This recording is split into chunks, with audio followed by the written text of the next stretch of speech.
मगर शनाया, उसके चेहरे का रंग पीला पड़ गया था। दादाजी ने जो भी कहा उसका यही मतलब है कि उन्हें शुरुआत से मेरी कही एक भी बात पर बिल्कुल भी भरोसा नहीं था। इस बात से शनाया कितनी अपसेट हो गई थी, इस बात का अंदाजा लगाना आहान के लिए कोई मुश्किल बात नहीं थी। शनाया, क्या तुम्हारे पास कोई ऐसा सबूत है जो ये साबित कर सके कि शौर्य ने तुम्हें विकी नाम के गुंडे के पास जाने के लिए मजबूर किया?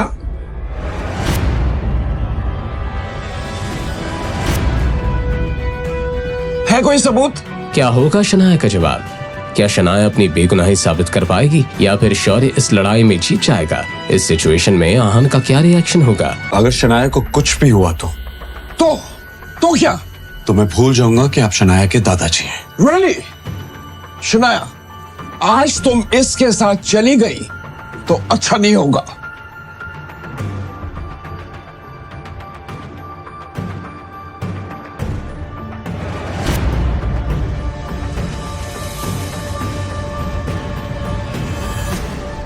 क्या तुम्हारे पास ऐसा कोई सबूत है जो ये साबित कर सके कि शौर्य ने तुम्हें विकी नाम के गुंडे के पास जाने के लिए मजबूर किया? है कोई सबूत? अपने दादाजी का ये सवाल सुनकर शगुन और शौर्य एक दूसरे की तरफ कामयाबी की उम्मीद के साथ देखने लगे। उन दोनों को यकीन था कि शनाया के पास कोई भी सबूत नहीं था। हेलो, कौन? मैं शौर्य, और अगर आहान की जान बचाना चाहती हो तो विक्की भाई के अड्डे पे पहुंचो। मैं तुम्हें लोकेशन भेज रहा हूँ। दादाजी, मेरे पास सबूत है। उस दिन शौर्या ने मुझे कॉल किया था और मैसेज में ये साफ लिखा था कि अगर मैं उस अड्डे पर टाइम पर नहीं पहुंची तो आहान को कुछ भी हो सकता है।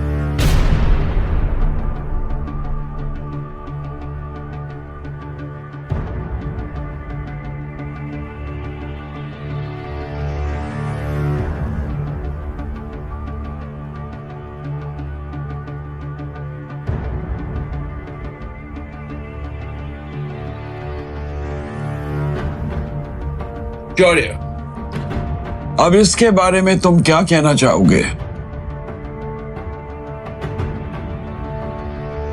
दादाजी, शनाया को शायद कुछ गलत फहमी हुई है, क्योंकि ये मैसेज जिस नंबर से आया है ये मेरा नंबर है ही नहीं, और ना ही मैंने कोई कॉल किया। ये सुनकर शनाया हैरान रह गई, अपना मोबाइल देखने लगी, मगर शौर्य की बात तो सच थी। वैसे शनाया सच कह रही है और शौर्य ही गलत है।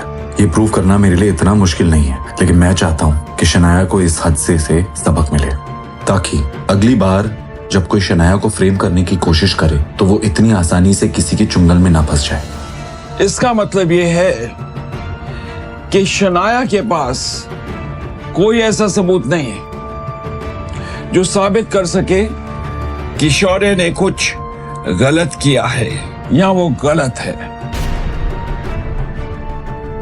दादाजी, मैं एक औरत होके इतनी सीरियस बात के बारे में झूठ क्यों कहूंगी? अपने मतलब के लिए तुम दादाजी से सिंपैथी लेना चाह रही हो। आनंद गिल के एक्सप्रेशन से ये बात साफ थी कि अब उन्हें शनाया पर बिल्कुल यकीन नहीं था। शनाया, मैंने तुम्हें हमेशा अपनी सगी बहन के जैसा माना है, और तुम मुझ पर ये झूठे इल्जाम लगा रही हो। आखिर क्यों? एक प्रोजेक्ट के लिए। अरे तुम मुझसे कह देती, मैं खुशी खुशी तुम्हें दे देता। और मुझे ऐसा लगता है कि ये सब ना इस आहान की वजह से हो रहा है, इसी ने तुम्हें हमारे खिलाफ भड़काया है। छी आहान। आहान को ये सब सुनकर भी गुस्सा नहीं आ रहा था। असल में वो तो दिल ही दिल में शौर्य की इतनी चालाकी से हैरान रह गया था। अब शनाया का सब्र अंजाम दे गया था। वो अब एक एक करके अपने ही रिश्तेदारों के असली और घटिया चेहरे देख रही थी। शनाया को अंदर से ऐसा लगा मानो वो पूरी तरह से हिल गई थी।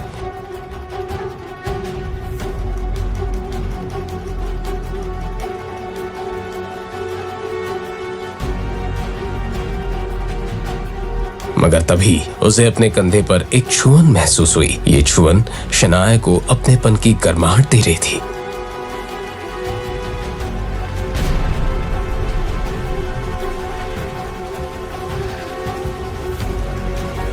आहान को इस सब में कितना कुछ सुनना पड़ रहा है, मगर मैं ना अपने सपोर्ट में ना उनके सपोर्ट में कुछ कह पा रही हूँ। मैं बहुत लकी हूँ जो मेरे पास आहान है। अगर उन्होंने मेरा साथ ना दिया होता तो मेरा क्या होता। फाइनली मेरे पास ऐसा कोई है जिस पर मैं डिपेंड कर सकती हूँ। शनाया को बेहतर फील करवाने के लिए आहान सब ठीक कर सकता था, लेकिन आहान शनाया को कमजोर नहीं रहने देना चाहता था, इसलिए आहान ने कुछ नहीं कहा। शनाया, क्या शौर्य सच कह रहा है?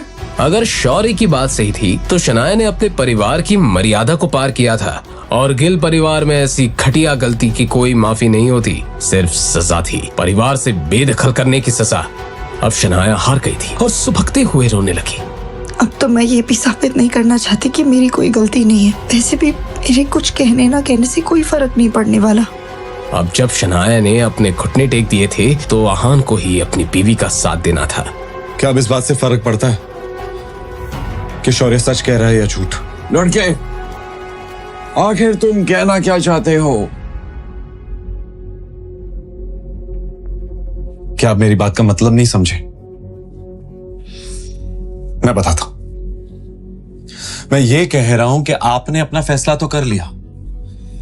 अब उस फैसले के बाद कोई भी अपना सर भी फोड़ लेना, तब भी जो हक है वो शनाया का नहीं, शौर्य का ही है। आनंद गिल ने उम्मीद नहीं की थी कि इस नकम्मे घर जमाई में इतनी हिम्मत थी। जानते हो किससे बात कर रहे हो? बदतमीज। आहान की हिम्मत तो अब बढ़ती ही जा रही थी। बदतमीज? शायद मैंने जब से शनाया से शादी की है ना, आपने मुझे कभी जरूरी नहीं समझा, हमेशा मेरी बेइज्जती की, क्योंकि मैं आपकी हैसियत का नहीं हूं ना। और इसी वजह से आपने मेरे पापा शेखर गिल, आपके अपने बेटे, उनको इस बात की इनडायरेक्ट सजा दी है, उनके काम में बाधाएं डाली है, उन पर प्रेशर डालने की कोशिश की है, ताकि वो मुझे अपने घर से और शनाया की जिंदगी से हमेशा हमेशा के लिए बाहर कर दें। क्या हुआ? क्या मैं झूठ कह रहा हूं? दादाजी, जो सच बयान करता है ना, वो हमेशा बदतमीजी कहलाता है। ये बात सुनने में आनंद गिल ऊपर से तो बहुत शांत लग रहे थे, मगर उनके दिल में एक तरह का तूफान बन गया था। इस घर जमाई को इस बारे में कैसे पता चला? मैं सब कुछ जानता हूं, मुझे इस बात से कोई एतराज नहीं है। मुझे बस प्रॉब्लम इस बात से है कि इस सब में शनाया को इन्वॉल्व किया जा रहा है, उस पर ज्यादती हो रही है। शनाया मेरी पोती है और वो मेरी बीवी है। आप मुझे चाहे जितना परेशान कीजिए, मैं चुपचाप सह लूंगा, पर शनाया को नहीं। उसे जरा सी भी तकलीफ नहीं होनी चाहिए। और अगर तकलीफ हुई तो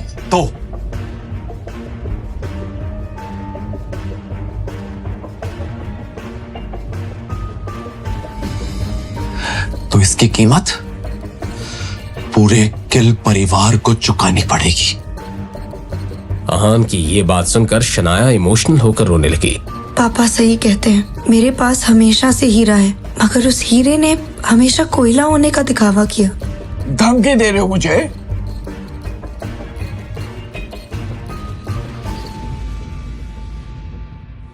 अगर आप उससे धमकी समझ रहे हैं तो धमकी सही। आज मैं आपको आखिरी बार दादाजी कहकर बुला रहा हूं। आगे से अपना ध्यान रखिएगा। अपनी बात कहने के बाद आहान ने शनाया का हाथ पकड़ा और वहां से चला गया।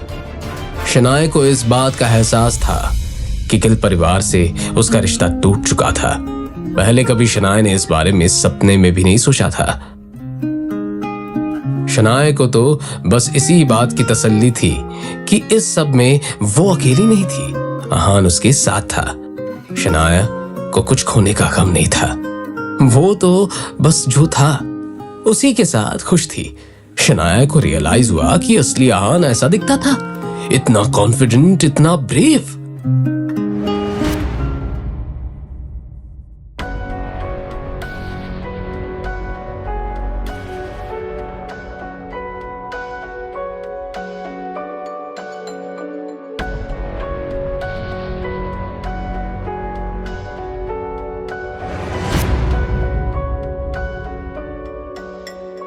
आहान, तुम हर बात बर्बाद क्यों कर देते हो? अगर ऑफिस में शेखर और शनाया की मदद नहीं कर सकते तो घर के काम संभाला करो। ऑफिस में जाकर पापा जी से जबान लड़ाने की क्या जरूरत थी? शनाया भी इस बारे में सोचकर कंफ्यूज हो गई थी कि ऑफिस में आनंद गिल के साथ जो कुछ भी हुआ था उसके बारे में शनाया की मॉम को कैसे पता चल गया। हुआ क्या है? अभी 10 मिनट पहले ऑफिस से मैनेजर का कॉल आया था। कह रहा था शनाया को इनाम के तौर पर मिली 6 मंजिली बिल्डिंग और ऑफिस में उसकी पोजीशन को खारिज कर दिया गया है। ऐसी बात नहीं थी कि आहान और शनाया ने इस बात की उम्मीद नहीं की थी। तुम्हें पता है ना आहान, स्प्रिंग कॉर्पोरेशन की डील के लिए शनाया ने कितनी मेहनत की थी? तुम्हारी वजह से वो अपना सब कुछ गवा चुकी है। चलो एक बात के लिए वो ठीक है, लेकिन तुम्हें पापा जी से बहस करने की क्या जरूरत थी? तुम्हें पता है ना, पापा जी इस परिवार के बड़े हैं, उनसे बदतमीजी करने की और जबान लड़ाने की जरूरत क्या थी?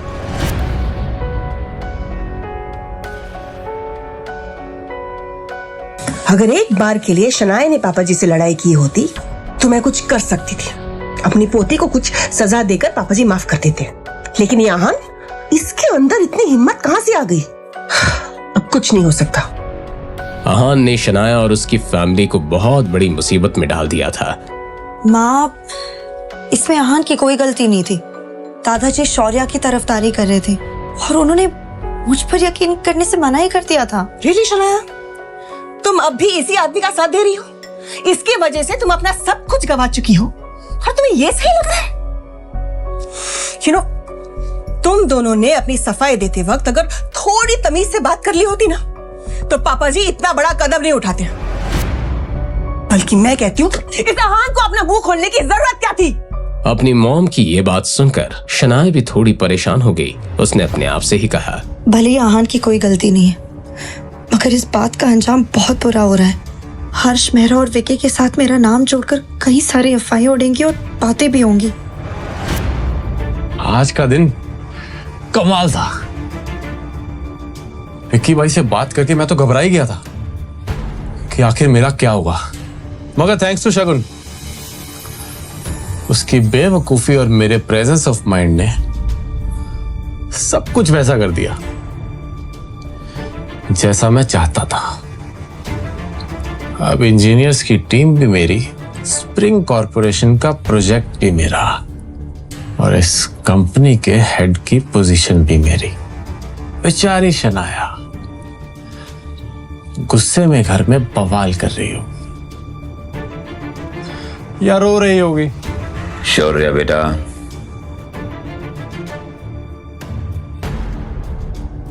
हमें स्प्रिंग कॉर्पोरेशन जाना है। हमारे प्रोजेक्ट की आज पहली मीटिंग है। ये सुनते ही शौर्य के चेहरे पर छाई हुई खुशी कहीं गायब हो गई। मुझे ये प्रोजेक्ट किसी भी हालत में चाहिए। तू मुझे कीमत का रौब दिखा रहा है? पिछली बार जो कुछ भी हुआ था उसके बाद शौर्य को उस बेइज्जती के सपने भी आते थे। क्या वहां जाना जरूरी है क्या? प्रकाश चाचू को भेज देते हैं, और वैसे भी अब इस प्रोजेक्ट में डिस्कस करने लायक बचा ही क्या है। तुम इस प्रोजेक्ट के हेड हो और प्रकाश या कोई और वहां जाएगा तो क्या कर लेगा? और वैसे भी हर्ष मेहरा अब हमारा कुछ नहीं बिगाड़ सकता। हमारे पास लीगल कॉन्ट्रैक्ट है जिसे कि उसने खुद साइन किया है। ठीक है पापा, चलिए। शौर्य ये सोचकर मान गया था कि दिल्ली से रायजादा परिवार से दोस्ती करने का ये एक लौता मौका था, मगर रायजादा खानदान के असली वारिस से तो शौर्य के अलग ही मसले थे। भले ही हान की कोई गलती नहीं थी, मगर इस सब का अंजाम बहुत बुरा हो रहा था। अब भी वक्त है, हालात की नजाकत को समझो और जाकर पापा जी से माफी मांगो। जो कोई भी सजा देंगे उसे चुपचाप मान लो। शेखर अभी हॉस्पिटल में है, शनाया अपना जॉब खो चुकी है। ऐसे में ये घर कैसे चलेगा मैं नहीं जानती। अभी के अभी जाओ और पापा जी के सामने अपने घुटने टेक दो। मिसेस यामिनी गिल के पॉइंट ऑफ व्यू से यही एक रास्ता था कि जिससे चीजें कुछ ठीक हो सकती थी, मगर अगले ही पल जब आहान ने अपना मुंह खोला तो मिसेस यामिनी गिल के साथ साथ शनाया भी दंग रह गई। मैं आनंद गिल से माफी नहीं मांगूंगा, उन्हें तो शनाया से माफी मांगनी चाहिए। आहान के आखिरी शब्द सुनकर मिसेस यामिनी गिल की बोलती ही बंद हो गई। व्हाट? तुम्हारा दिमाग ठीक है? मुझे लगता है तुम्हारा दिमाग खराब हो गया है। मॉम, आप मानो या ना मानो, आनंद गिल शनाया से माफी मांगेंगे, उन्हें माफी मांगनी पड़ेगी। ये कहकर आहान अपने कमरे की तरफ जाने लगा। आहान, आहान तुम कहना क्या चाहते हो? आहान साफ साफ बताओ। मगर आहान ने कुछ भी नहीं कहा। जवाब में बस आहान के कमरे के दरवाजे के बंद होने की आवाज आई।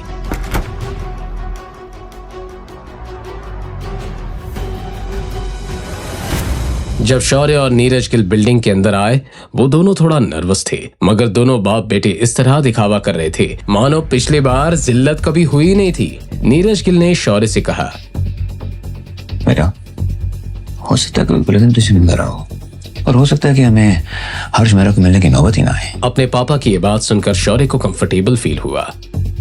Hello hello sir, mister Harsh Mehra please. This way sir. और वो कॉन्फिडेंस के साथ अंदर गया। Mister Harsh Mehra, good afternoon. Please sit. उन दो शक्लों को देखकर हर्ष मेहरा अपने बेरुखे अंदाज में दोनों से सवाल करते हुए कहा, आप दोनों यहाँ क्या कर रहे हो? मिस्टर मेहरा, वो कुछ दिनों पहले आपने गिल कंस्ट्रक्शन के साथ में वो कॉन्ट्रैक्ट साइन किया था ना, स्प्रिंग कंस्ट्रक्शन वाला, तो जब मैंने कॉन्ट्रैक्ट साइन किया था तुम वहां थे? हर्ष मेहरा के इस बात से कोई फर्क नहीं पड़ रहा था कि नीरज गिल कौन था और उम्र में उससे कितना बड़ा था। वेल, हम दोनों तो नहीं थे उस समय में, मगर उससे क्या फर्क पड़ता है। कंपनी ने ये प्रोजेक्ट हमें सौंपा है तो आप हमारे पास बेफिक्री के साथ काम कर सकते हैं। ये सुनकर हर्ष मेहरा ने इस तरह रिएक्ट किया मानो कुछ सोच रहा हो। मुझे फर्क पड़ता है, जिसके साथ मैंने कॉन्ट्रैक्ट साइन किया है मैं उसी से मिलना चाहूंगा।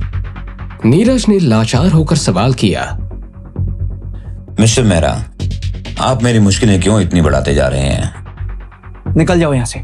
और अब मैं मीटिंग तभी करूंगा जब मैं शनाया खुद यहाँ चल कर आएगी। उसके पापा से कुछ नहीं होने वाला था, इसलिए शौर्य ने बीच में बात काटते हुए कहा, वो एक्चुअली मिस्टर नाया थोड़ा बिजी है, वो 1 महीने के लिए वेकेशन पे गई है। अब हर्ष कोई बहाना नहीं बना सकता था, लेकिन आगे हर्ष मेहरा ने जो कहा उसे सुनकर दोनों बाप बेटे शॉक्ड हो गए। तो फिर कोई बात नहीं, वो जब वापस लौटेंगी काम तभी शुरू होगा, और मैं उनके लिए वेट कर सकता हूँ। क्या आप अपनी पर्सनल प्रॉब्लम के लिए काम को लेट करेंगे? ये मत भूलिए कि हमने कॉन्ट्रैक्ट साइन किया है, और अगर आपके सुपीरियर ऑफिसर्स को ये पता चलेगा तो अच्छा नहीं होगा। शौर्य की इस बात में वार्निंग झलक रही थी। ये सुनकर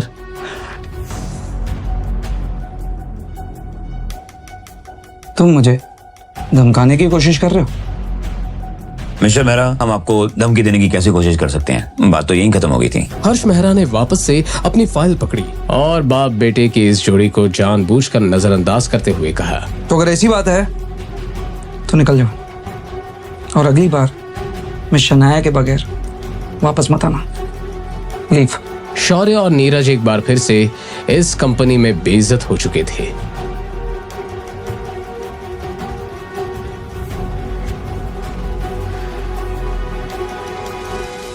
आहान को मिस्टर विक्रम की कॉल आई तो आहान ने कॉल आंसर करते हुए कहा,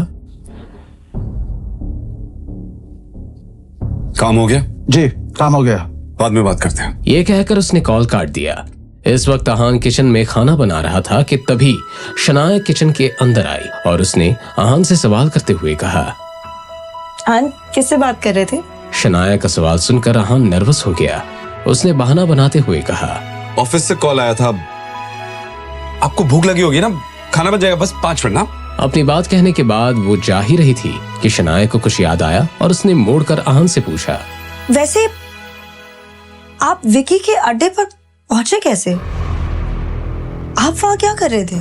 शनाया ने आहान से सवाल करते हुए कहा। जैसे ही आहान ने अपनी वाइफ की ये बात सुनी वो दंग रह गया। आहान ने इस बारे में तो सोचा ही नहीं था। वो विकी के अड्डे के पास ही प्लाजा बार है ना, वहां मेरे कलीग की एक शादी होने वाली है तो पार्टी वहीं देने के लिए कहा था, तो वहीं जा रहा था और शौर्य को अंदर से आते हुए देखा तो मुझे शक हो गया। ओके, तो आपने अंदर आकर मुझे अकेले उन गुंडों से बचा लिया? मैंने पुलिस को कॉल किया था। पुलिस के बारे में सुनकर शनाया को आहान पर यकीन हो गया था। आखिरकार आहान की जान में जान आ गई। तो आपके ऑफिस में काम करने वाले लड़के ने आपको प्लाजा बार जैसी जगह पर पार्टी दी,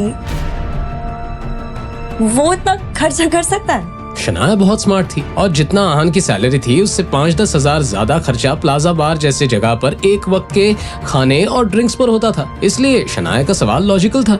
जी सही है, खर्चा तो हम कर ही नहीं सकते। शनाया जानती थी, इसलिए वो अब सवालिया नजरों से आहान की तरफ देखने लगी। ऑफिस से वाउचर्स मिले थे इसलिए हम वहां गए थे। अब तो शनाया के पास सवाल करने की कोई जगह ही नहीं बची थी, इसलिए उसने हाँ में सर हिलाया और जाकर डाइनिंग टेबल पर बैठ के अपने खाने का इंतजार करने लगी। आहान खाना बनाने पर फोकस करने लगा।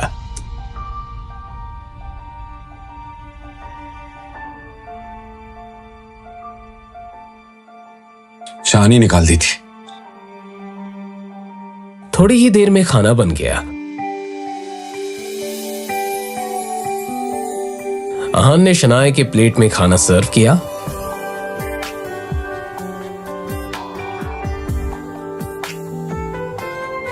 आप सोते वक्त खराटे लेती हैं शनाया? आहान की बात सुनकर शनाया हैरान रह गई। क्या? मैं खराटे नहीं लेती। और वैसे भी आपको कैसे पता? आप झूठ बोल रहे हैं। मैं झूठ बोल रहा हूं? कल रात हम साथ में सोए थे और आप इतनी जोर जोर से खराटे ले रही थी कि काफी देर तक तो मुझे नींद नहीं आई। ये आहान खराटों के बारे में क्यों बात कर रहे हैं? मुझे बहुत ही ऑकवर्ड फील हो रहा है। हाँ, अब यही रास्ता है। क्या कल रात को हम साथ में सोए थे? जैसे ये बात बाहर आई, आहान की बोलती बंद हो गई। अपने घबराए हुए पति की ऐसी हालत देखकर शनाया को जोर जोर से हंसने का मन कर रहा था। अच्छा, तो ऐसी बात है। मैंने आपको कहा रुकने के लिए, मुझे तो याद भी नहीं आ रहा। शनाया को लग रहा होगा कि मैं कितना बदतमीज हूं। अभी मैं उनसे नजरें नहीं मिला सकता।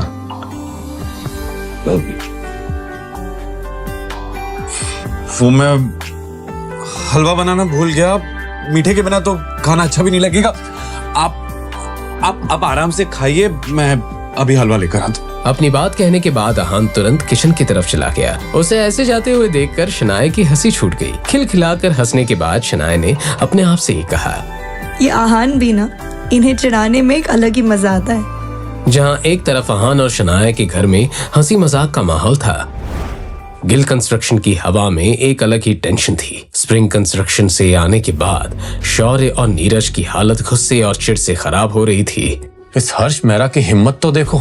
मुझे लगता है कि उसे ऐसा करने के लिए किसी ने उकसाया है, या फिर वो किसी वजह से ऐसा कर रहा है। हर्ष मेहरा एक बहुत ही होशियार बिजनेसमैन है, वरना वो रायजादा खानदान में काम नहीं कर रहा होता। पता नहीं वो हमारे साथ ऐसा क्यों कर रहा है। अगर ऐसी बात है तो हमें कानून की मदद लेनी चाहिए। हमारे पास उसके साइन किए हुए कॉन्ट्रैक्ट हैं। 1-2 नोटिस जाएंगे ना तो अकल टिकाने आ जाएगी। बेवकूफों वाली बात मत करो शौर्या। क्या तुम सच में रायजादा खानदान के खिलाफ जाना चाहते हो? एक प्यादे के लिए राजा से दुश्मनी लेना अकलमंदी होगी? अपने पापा की कही ये बात सुनकर शौर्य का सारा गुस्सा धरा का धरा रह गया। तो फिर अब हम क्या करें पापा? पता नहीं, पापा ऑफिस में आ गए होंगे। चलो उन्हीं से चल के पूछते हैं। अब दादाजी बता सकते हैं कि इस मुसीबत से कैसे रास्ता निकाला जाए। दादाजी, ये सब इस शनाया का किया धरा है। आपके फैसले से नाराज होकर उसी ने ये सब किया है। और ये आहान और शनाया अपने आप को समझते क्या है? ये जो हर्ष मेरा इतना उछल रहा है ना, इसकी वजह यही दोनों है। और जब से आहान का सपोर्ट मिला है ना, तब से शनाया कुछ ज्यादा उछल रही है। शनाया ऐसा नहीं कर सकती। जाओ, जाकर शनाया से माफी मांगो, उसे मनाओ। जो भी हो, कल शनाया को कंपनी में वापस लौटना ही होगा। लेकिन दादाजी, मैं कोशिश करता हूं। कोशिश नहीं, काम पूरा करके आओ। कल शनाया को हर हालत में ऑफिस आना ही पड़ेगा। शौर्य ने इस बात पर दांत पीस कर हामी भर दी। जी। करीब करीब आधे घंटे बाद शनाया का फोन बजा, मगर जब उसने कॉलर आईडी पर शौर्य का नाम देखा तो उसने तुरंत कॉल काट दिया। तो उसने कोई चारा न होने के मारे एक बार फिर से शनाया को कॉल किया। इस बार शनाया फिर से कॉल काटना चाहती थी, लेकिन अहान ने फोन उठा लिया।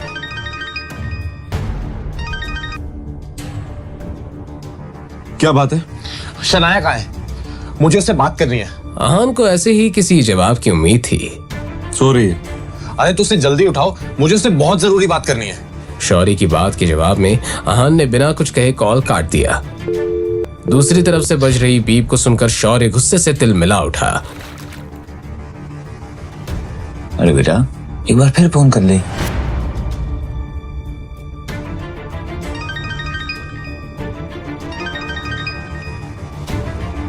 आहान, मेरा दिमाग खराब मत करो।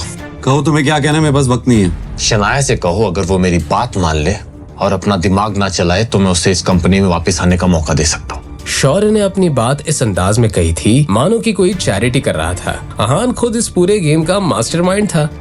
और अगर वो मना कर दे तो? शौर्य को लगा जैसे अहान उसकी बातों में आ रहा था। अगर वो मना करेगी तो वो कभी भी गिल कंस्ट्रक्शन में वापस नहीं आ पाएगी। इस बार अहान को अपना गुस्सा रोकना मुश्किल हो रहा था। उसने शौर्य से कुछ कहे बिना ही कॉल काट दिया। आहान, ये क्या किया आपने?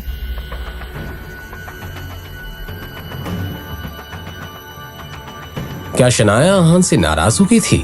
अब अहान उसे कैसे मनाएगा?